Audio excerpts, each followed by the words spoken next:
I suppose I'm writing this because I'm feeling mortal. Mortal in the way like when you stub your toe, it hurts. Don't usually write journals. The hag and Lilith said I should. Hell, I even told Eve to write. But me, never. Not till now, at least. That make me a hypocrite. Who cares? I'll probably burn this damn thing when I'm done. Or am I just feeling mortal?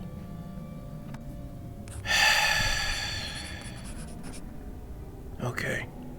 I'm beating around the bush. Just put it out there. I almost died 2 days ago. And it's not like I haven't come close to death before. Death. He and I are friends, colleagues. Let me take out his trash. 2 days ago. Well, let me start over.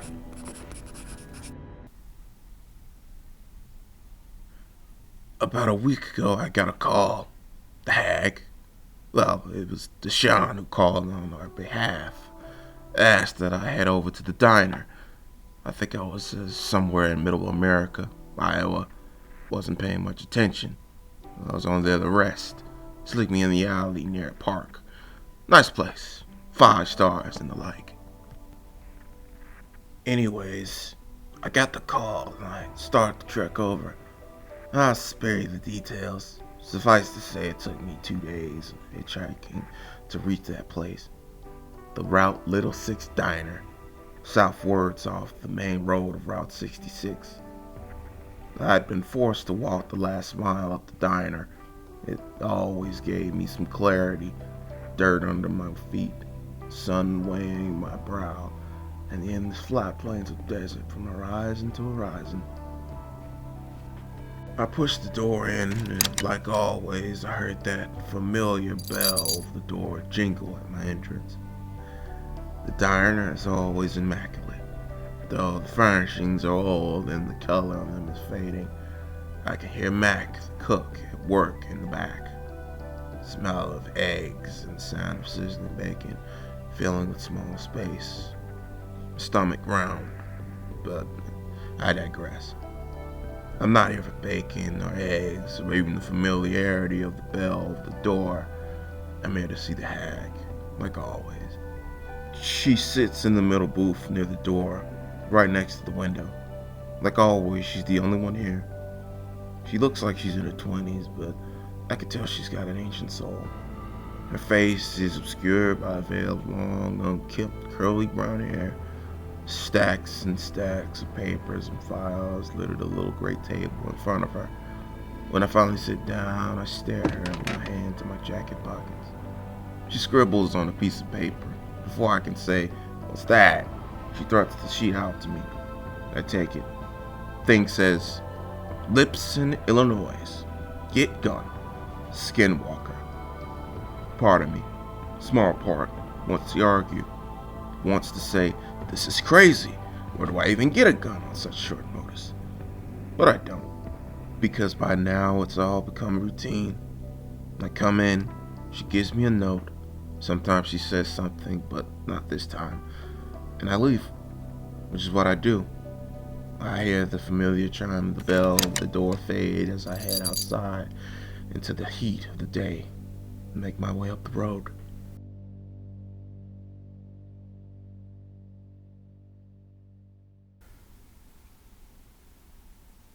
Takes me 3 days to reach Lipson. 1 day to get the gun, a simple Glock 19 I keep stored in a safety deposit box in Chicago, and 2 days to reach Lipson. My ride, a nice trucker I can't recall the name of, lets me off a half mile up the road from the town. My ride would have taken me all the way in, but I make up an excuse about wanting to surprise my family. My ride just shakes his head and lets me out. The area around Lipson is wooded, primevally so. The road cuts right through the green like a bad scar. You can see the town up the road, and it looks like it's surrounded by the forest.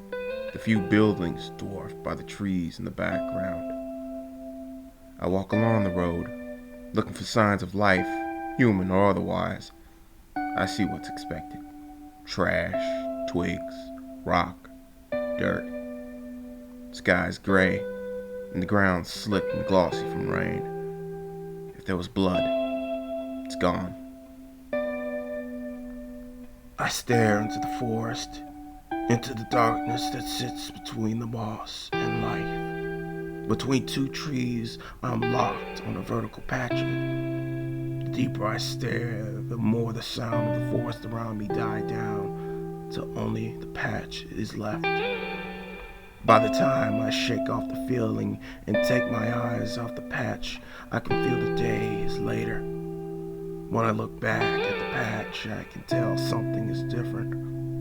Whatever was there is gone, but it's got a better look at me than I did it. I head into town. Things like what live in the forest don't like the light of towns. As I head into Lipson, a signpost just outside reads, "Welcome to Lipson. Population 11,254. Most of the buildings ride along the main road as though it's the spine of the town. The post office sits alongside the town hall. Next to that is the pharmacy. On the other side of the road is the grocery store, named Ginger's. And to the right of that is a bar, simply named Bar. I don't see any people on the streets. It's well past the afternoon and not a soul is in sight. I hear a laugh in the distance. It comes from the bar. I walk across the street. The bar's two-story building, squat. Due to the layout, I can imagine the place was a saloon at one point before some Puritan women's league put a stop to that. I head in. Where once swinging doors would have greeted me, my entrance is less stellar. I push a simple wooden door into a darkly lit room. Inside, I spot a pool table, a few tables, and the bar.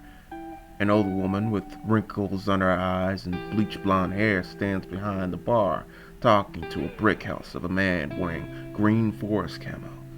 The man has a long lumberjack beard and an orange cap on his head. The woman looks at me and she gets this sour look on her face, like she can't make out what's my deal. I get that a lot. I make my way over to the bar and sit. The man's staring now, and I just face the bar, scanning all the different colored bottles. The woman comes over and says, "You're a new face." I smile and say, "Just got into town." The man pipes in and asks, "What brought you here, stranger?" "Sightseeing," I say, realizing I'm being interrogated. "Sightseeing." The man nods his head. He can see through my bullshit. They both can. I stretch and do a quick scan of the room, spotting the rifle against the bar next to the man. "Hunting?" I ask. The man leans away, picks up his rifle, and then leaves the bar. The woman says I picked a bad time to start sightseeing, calls me stranger. Part of me likes that, likes the intrigue, but only so much. The woman said a few people have gone missing. The first one was a kid, teenage girl by the name of Josie Ann. The town's been on edge ever since. People too afraid to leave their homes, to even send their kids to school. The school's only a half-mile away, but to the people of Lipson, that's too far. I ask how many have gone missing. She says 6, counting poor little Josie. I ask how old Josie was. She says just shy of 18. I laugh and say that doesn't sound like a kid. The woman looks at me all pissed and then said she'd known Josie since she was a bump in her mama's belly. Part of me feels a bit of shame. Another part, a deeper part, the part the patch of shadow stared into, that part just wants to laugh harder. I don't, however. I ask where Josie went missing. She's slow to speak, but eventually she tells me it was on the half-mile road to the school. I think about leaving a tip, Decide not to before getting up. Before I leave, she asks me who I am. I tell her I'm a stranger. I could have said that I was here to help, be all heroic and crap. But odds are I'll just be burning a wound close. Pain will keep on. Fever will come, but the damage is done. I'm just like a surgeon in the Civil War, cutting off the infected limb. I leave the bar and make my way down the road. No cars are in sight, so I take my time. I catch an eye from a window here and there as I come into a neighborhood. The buildings are nice. They have character, with a few missing shingles or toys strewn across the yard and peeling paint on the wood. It's like a ghost town. For all I know it is. I head further up the road. In the driveway of one of the houses, I see a little boy wearing a black hoodie. His helmet and pads are on, and he struggles to ride in circles on his bike, seemingly restricted to the driveway. He sees me and smiles. He's missing a tooth. The boy pushes off the ground and begins to pedal, leaving his driveway, riding slowly along the sidewalk in pace with me. "Hey there, mister," he says. "Hello," I answer back. "Shouldn't you be inside?" The boy rolls his eyes, says, "My mom won't let me leave the driveway unless I see someone I know is around." I tell the kid he doesn't know me. The kid smiles and says, "He's getting to know me." That makes me smile. I ask him if he's heard noises coming from the forest. He nods, says they all have. His mom and dad think it's a bear or a cougar or something like that. I ask him if they've found the bodies of the missing people. He shakes his head, but says he's heard from Billy, the sheriff's son, that they found Josie Ann's phone in the forest around near the road to the school. What kind of girl was this Josie? I say. I don't want to ask, but I'm compelled to. It's just a morbid sense of curiosity. The kid tells me Josie was the prettiest girl in town. She won Miss Lipson beauty pageant 2 years ago. The only reason she didn't win last year was on account of her no-good white trash mom. You could tell he'd heard from someone else. I ask him where Josie's house is. He tells me it's up the road, a mile or two off the main road. I give him my thanks. Before he stops, we'd reached the end of the neighborhood. He asks me if I'm a serial killer. I stop and really think it over. I was, by the very loosest technical definition of the word. I shrug at the boy and smile at him. The kid gets a look, nearly falls over as he turns around and pumps the pedals on his bike. He discards the bike as he reaches the driveway, letting it roll into the bush.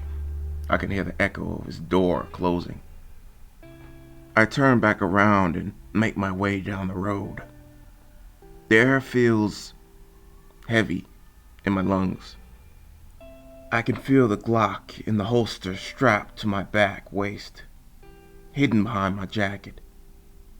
Been an age since I last used it, and I hope to be enough.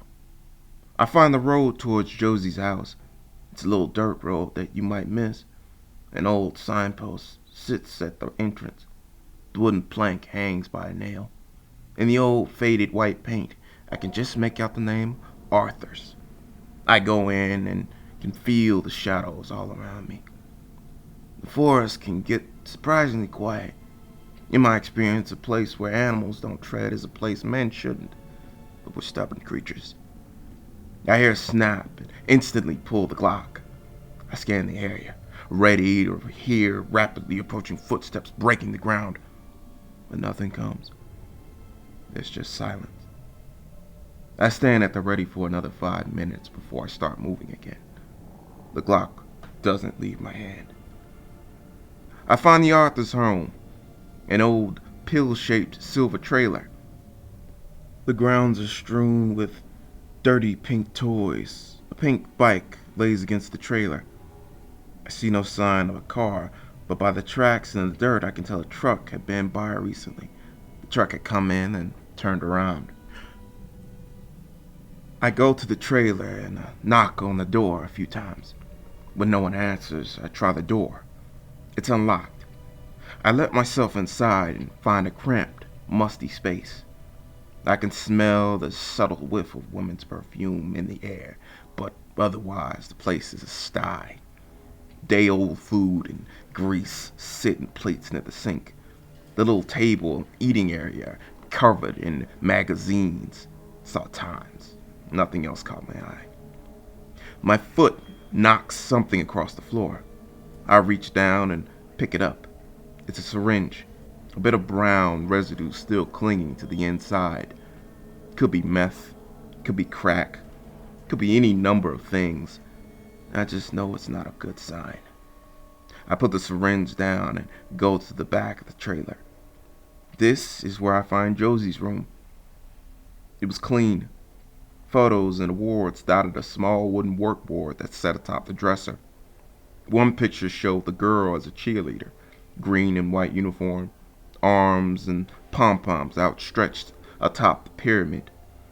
In another, I could see her in a pink dress, smiling, hair done up and wearing a glass tiara.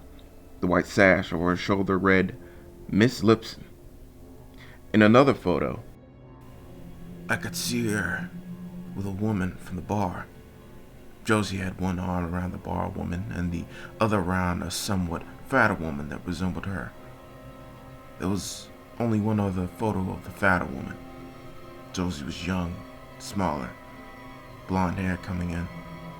She, too, was missing a tooth. And the woman was less fat, her skin clearer, full of color. The woman was holding Josie, and they both looked happy. I looked around the room, trying to find something, anything that might give me a clue. I didn't find it in Josie Ann's room. When I went back into the living room, I found the photo wedged between the stacks of magazines. I pulled it out and inspected it. There was a man in the picture, so skinny you could see his bones. He had a tattoo of a skull on his shoulder, and he wore blue jean shorts. The photo looked to have been taken outside. The trailer was in the background. The man was leaning against the hood of a red truck. Then the trailer shook. For a moment, I thought a squirrel had gotten on top of the roof, but then I heard crying. It was a human, a girl's whimper, sad, forlorn. I feel everything I should feel, and then the sound stops. I breathe, take a step towards the living room. The metal overhead buckles. The Glock was still in my hand. I brought it up and fired. That was dumb. Shooting a gun isn't like in the movies. It's stupid loud even when you're outside. But inside, my ears rung like an explosion had gone off. I thought I'd gone deaf for a moment. When the sound finally came back, I realized the thing was gone. I went outside into the quiet of the forest. Whatever it had been was gone, for now at least. I looked back at the trailer and I saw 2 huge dents in the roof. The hag didn't tell me how big it'd be.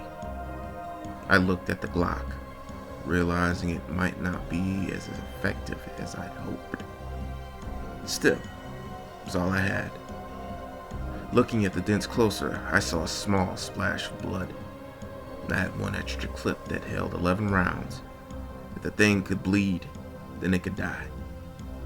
Nilith used to say that. Now I just had to find it.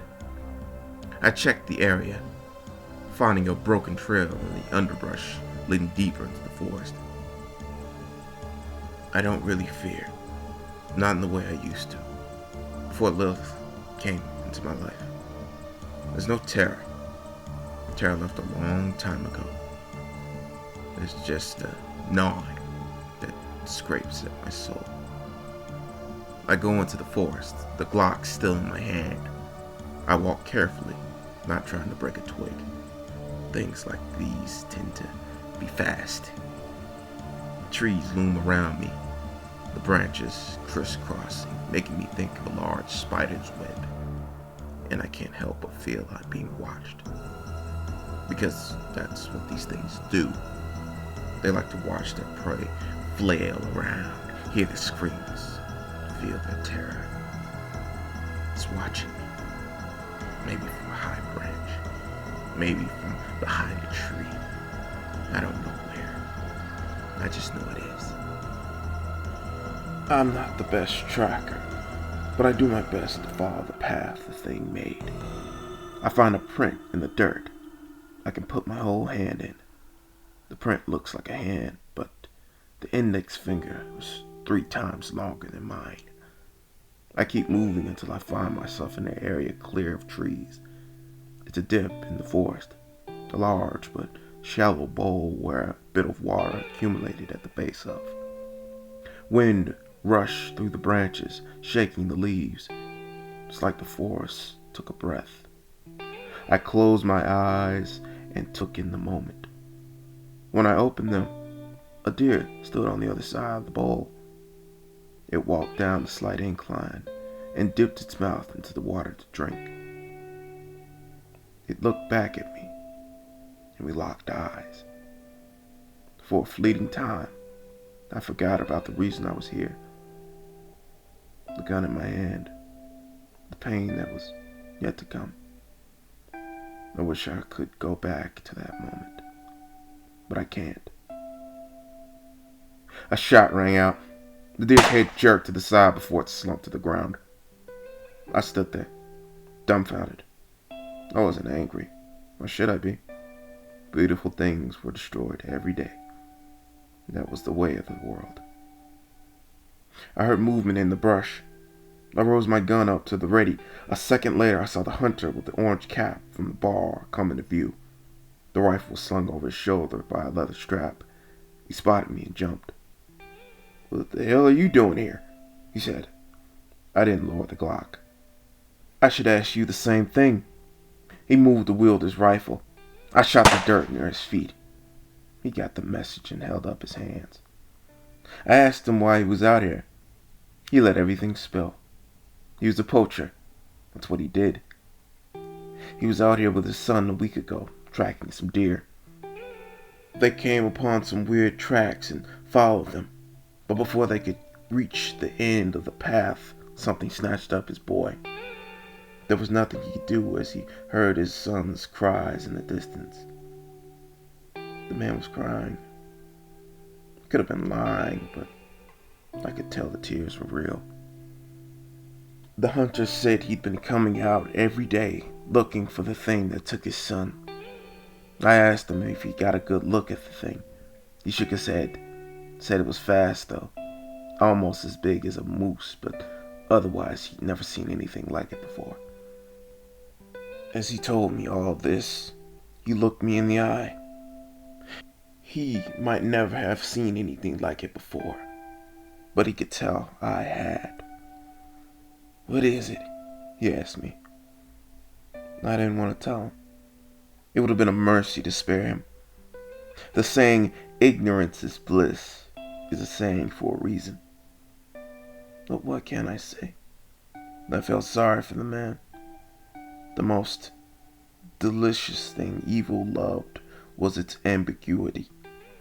It thrived on those not knowing why they were hurting, because that gave it the greatest terror to delight in. I relented.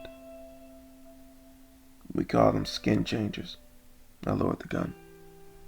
"Like werewolves?" he said. I told him the distinction shouldn't matter. The thing that was out here was here to kill until we either killed it or it burned itself out in a month or two, but by then the whole town might be gone. He asked me what I meant. I told him these things have a high metabolism, higher than any creature he'd ever hunted. It could see in the dark, hit like a truck, and move just as fast. They needed to keep eating, otherwise they'd waste away. The thing in Lipson was taking its time, picking people off near the outskirts of town, but soon it'd get hungry. hungry enough that not even hiding behind your door would stop it. So, how do we kill it? The hunter asked. I waved my Glock at him. We shoot it. That seemed to get the hunter into high gear. He told me he'd been tracking it, but it was just too fast. The deer was meant to be bait. I told him he should have captured the deer alive, that living prey was a better meal than a carcass. I told him this thing wanted to hunt, wanted to hear the cries of its victims, to see the terror in their eyes. Only after it was satisfied would it eat them. I saw the man's face grow sour. He didn't say anything, but I could tell he was thinking about his son. I asked him to carry the deer. The flesh blood might still attract the thing. With the deer hoisted across the hunter's shoulders, we moved deeper into the forest.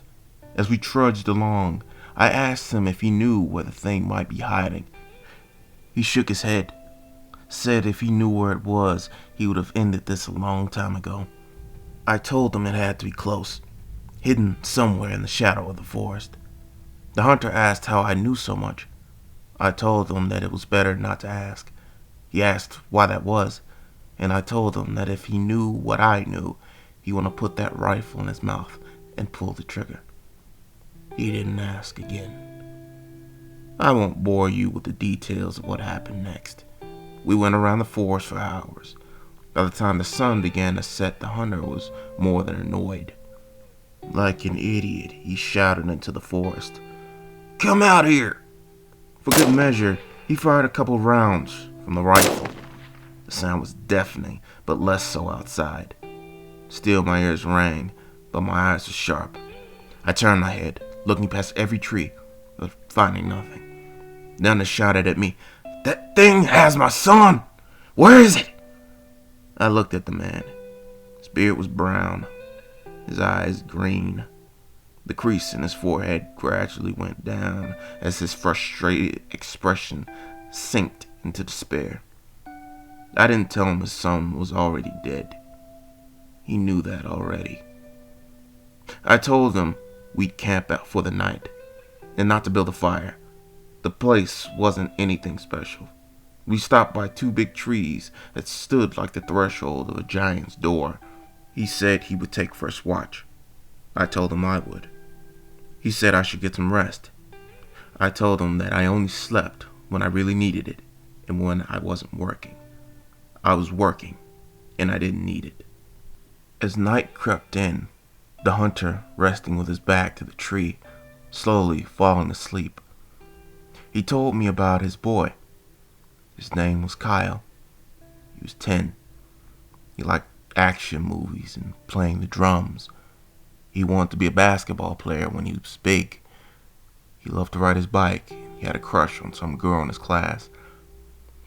The only question I asked the hunter that night was if he had any other kids. Kyle was his only child. The mother had left them when Kyle was 3. The hunter lost his parents a few years back. The boy was the only thing he had left in the world he truly loved. I didn't say sorry, even though common courtesy told me I should. I couldn't. The boy was gone. No amount of sorries would never bring him back. Then the man asked me where the thing had come from. This question hurt me the most because I couldn't give him a good answer. Maybe the thing showed up in town. Maybe someone got bit somewhere else and changed. Maybe it was someone's family curse rearing its head. Maybe the evil just fucking hated Lipson, Illinois. I don't know, man. It's not my job to find answers, I told him. I'm just an exterminator. If you want answers, find religion. That tends to help the mind. I could hear the hunter call me an asshole under his breath before a few minutes later he started snoring. He was right. I am an asshole because I got up, took his rifle, walked 24 meters or so deeper into the forest, crouched down, scoped the rifle and aimed it on the hunter. He He was easy to see with his orange, almost luminescent cap. I put my finger on the trigger and waited. The moon's light splintered down through the leaves, one of them falling onto the sleeping hunter. I aimed the rifle everywhere until eventually I aimed the crosshairs on his head, my finger poised. I could end the man's misery, see a mist of red cast against the pale light of the moon's rays behind his head. It'd be so easy. A mercy, really. No one to love you, no one to stand beside you against the horrors of the world. It'd be so easy. Some dark part of me whispered, "You'd be doing him a favor." I saw them then, two green glowing dots that seemed to be born from the darkness beyond the trees, behind the hunter. They floated, bobbing up and down, getting closer and closer. Finally, the creature came into view, its head sliding into the shaft of moonlight. It moved on all fours. Its skin was gray and stretched, its features elongated. Its head looked more like a rat than it did a human. The few vestiges of its humanity were the long flow of gold hair coming down from the top of its head, and the bits of pink shirt that clung around its right shoulder. It gazed down on the hunter for a moment before opening its jaws, widening its mouth terribly, ripping the skin, revealing its rows of molars and the crooked bloody fangs that had protruded from its first transformation. But it stopped and looked directly at me. I don't know how she knew I was there. Not really. Maybe she saw my breath, a gray mist in the cooling night air. Maybe she saw the glare of the rifle scope. But I think she could feel my dark desire, smelling, sensing a kindred spirit. The thing smiled. It was unmistakable, that toothy grin. It was like she was saying, "Go on, do it. I want to see the blood too." The crosshairs were still on the hunter's head. My finger was still on the trigger. "Be stubborn," Lila told me once. "Don't dislike evil. Don't hate it. Loathe it. Never become complacent in it. Because if that happens, you'll fall and you'll never come back." I took a deep breath and moved the crosshairs. The creature's eyes turned red. She opened her mouth to bite down on the hunter. I pulled the trigger. Bang. The thing's right eye burst. I saw a cloud of red mist blow out from its head. Its screech put a shudder to my heart. It was a young girl's screech. I took my eyes from the scope. I didn't need to see the glowing red dots meters away staring at me. I quickly aimed on the thing's head, pulled the bolt on the rifle, rechambering around, pulled the trigger. Click. The trigger wouldn't pull. I looked at the rifle and saw the last round hadn't ejected properly. It was stuck, sticking halfway out of the eject like bad luck's middle finger pointed right at me. When I looked back up to the monster, I could see it was running, already halfway towards me, red eye only growing brighter. I dropped the rifle and sprinted away. I could hear the creature tearing up the dirt behind me, each press of its long limbs breaking under brush and low-hanging branch. It was getting closer. My heart raced. My legs burned. I didn't look back. I just watched for a clear path. The trees passing me by, trying not to fall or break my leg. Terror. Terror had left me a long time ago. My mind knew what would happen if the creature caught me. I could imagine it ripping open my back, using my spine as a chew toy. It would hurt. My mind knew all these things, and it reacted. My body feared. My soul was unconcerned, however. I had reholstered my Glock. I slid to a stop, pulled it, and turned, aiming on the beast's one red eye. I pulled the trigger as quickly as my body could allow. I missed a few shots, but the ones I made turned the creature's gray skin red. The creature leapt at me, I ducked down, releasing the fret mag for my spare clipped to my belt. I slipped in the fresh mag. By now I was on the ground. The creature was wheezing, red drool seeping from between its bared teeth. It limped towards me. I crawled backwards, firing with one hand. I missed more than I hit. The hits to its head made the creature jerk, but it didn't stop. I fired and fired until finally my finger pulled the trigger, and there was no response. I got angry then. Threw the useless gun. It bounced off the creature's face. I was still on the ground, contemplating running, contemplating fighting with my own hands and teeth. I was frozen between flight or fight. I was frozen. Terror had left me a long time ago. Indecision, pressure, those normal aspects of humanity stayed.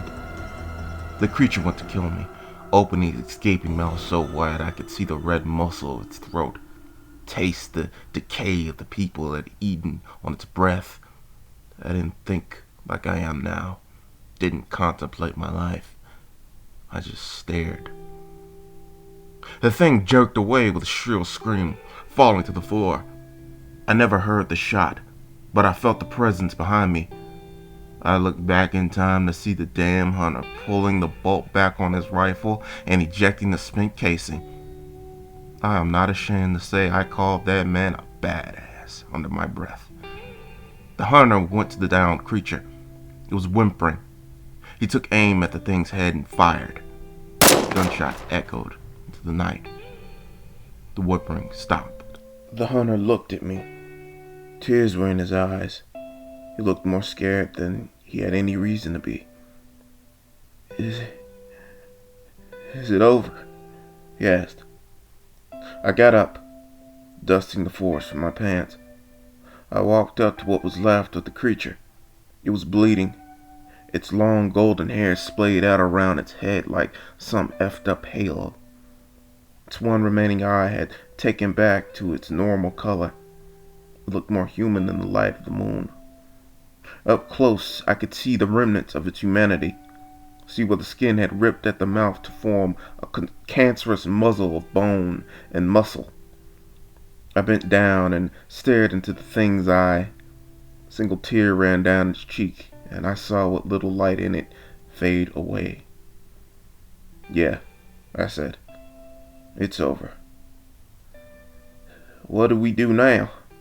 He looked around, as though there were cameras ready to pop out and reveal this was all a game show. His kid running into his arms saying, "Daddy." This wasn't that kind of story, that kind of world.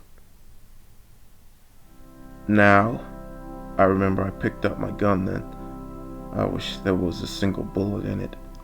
We go to your truck or car or whatever the hell you got here with. I walked off. I ignore his protest. He follows. We don't reach the roadside in his rusty faded green pickup until sunrise. I stood in the middle of the road, watching the sun rise over the crest of the road. I smiled at the warmth. It's my favorite part of the day. So now what? The hunter said again. Annoyed that he interrupted my serenity, I tell him that he drives me to the closest town that's not Lipson, and that he should go home, live the rest of his life in peace, and pray the nightmares don't stay past the first month. He doesn't understand. Of course he doesn't understand. How can he? He talks about going to the sheriff, to the feds, like that would bring back his boy. He talks about nothing making sense. What really makes me explode on him is when he talks of justice. Justice for his boy. I say, justice? What about justice for Josie? Josie? He has this dumb look on his face. Yeah, I say. The girl we just killed. Or rather the thing that used to be a girl. He still has that dumb look on his face when he says, "That was Josie? Little Josie Ann?" I yell, "Who else in this hick town would have a pink shirt and hair like that? Where's her justice? She didn't want to change. She didn't want to kill whatever is left being puppeted by some dark thing in the back of her mind. She didn't want to die. Where's her justice? He's quiet for a moment before he starts on about his boy, his precious boy. He asks me where his body is. I tell him I don't know. Josie probably buried him. He asks me where. I say I don't know, but that's not true. I have my suspicions 6 or 8 bodies are buried in the forest around the Arthur's trailer home. But, well, that'll be too much work. He gets righteous. Says it's our duty to tell the world what happened. I laugh. Loud enough that it echoed. I tell him, go ahead. Tell the world that there are monsters out there in the darkness watching them. Tell the world so that they can go out there and find them. Be corrupted by them. Because that's what they want. The darkness wants to consume the light, and all he be doing is feeding it more and more until there were even more things like Josie running around, snatching up more little boys on bikes playing in their driveway. I tell him to shove his self-righteous indignation up his ass. We stopped the thing. Made it safe for kids to go to school, for people to leave their homes. One day it will all be forgotten. A bad dream that'll fade. He says it's not fair, that he can't forget. I tell him he has 2 paths ahead of him. The first is going back home, taking a long shower, and then getting some sleep. Maybe one day he finds a girl he likes. That bartender lady, for example. They seemed chummy when I first seen them.